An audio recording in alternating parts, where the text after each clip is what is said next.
Hello hi மக்களே, எல்லாத்துக்கும் வணக்கம். இன்னைக்கு எங்கள் வீட்டில் என்ன ஸ்பெஷல்னா பாலக் சப்பாத்தி தான் பண்ணியிருந்தேன் மக்களே. ஆல்ரெடி நான் நேற்றே பண்ணி வச்சுருந்தேன்னா அது மீதி இருந்துச்சு. ஸோ அதனால் அந்த சப்பாத்தி போட்டாச்சு. அதுக்கப்புறமா ஆம்லெட் போட்டிருந்தேன். அதுக்கப்புறம் கொஞ்சம் கேரட், அதுக்கப்புறம் மணத்தக்காளி கீரை குழம்பு தான் வச்சுருந்தேன். இன்றைக்கி பார்த்தீங்கன்னா கணபதி மார்ட் தான் போனோம், துடிலூரில் இருக்கிறது. சரி, அங்கே போய் ஆஃபர்ஸ் நிறைய போட்டிருக்காங்கன்னு சொல்லிட்டு யூடியூப்பில் தான் நானும் பார்த்துருந்தேன். ஸோ அதனால் அங்கே போய் பார்த்துட்டு நான் மட்டும்தான் வாங்கினேன். அவர் வாங்கலை, அவருக்கு பிடிக்கலன்னு சொல்லிட்டாரு.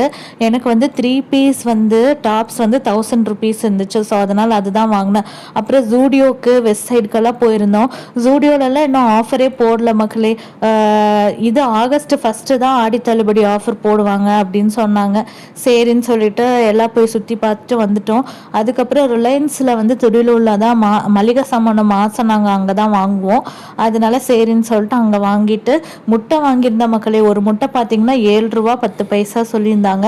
வெளியிலலாம் 8 ரூபா 50 பைசா வாங்குறாங்க. இப்போது இங்கே 7 ரூபா தான், பரவாயில்ல. அதுக்கப்புறமா சரின்னு சொல்லிட்டு பீஸா ஹட் தான் வந்திருந்தோம். பீஸா ஹட்டில் மத்தியானம் லஞ்ச் சரி பீஸா சாப்பிட்டு அப்படியே வீட்டுக்கு போயிட்டா மத்தியானம் படுத்து தூங்கிடலாம் அப்படின்னு சொல்லிட்டு பீஸா தான் வாங்கியிருந்தேன். இது புதுசாக ஸ்மோக்கி பார்பிக்யூ பீஸா, இந்த சைஸில் ஓவல் ஷேப்பில் புதுசாக கொண்டு வந்திருக்காங்க. நிறைய வெஜ்ஜீஸ் ஓவர்லோடட் பீஸா சூப்பராக இருந்துச்சு மக்களே. தின் கிரஸ்ட் பிரெட்டு, அது கூட பெப்சியும் ஃப்ரைஸும் வாங்கிட்டோம் மக்களே. இதுதான்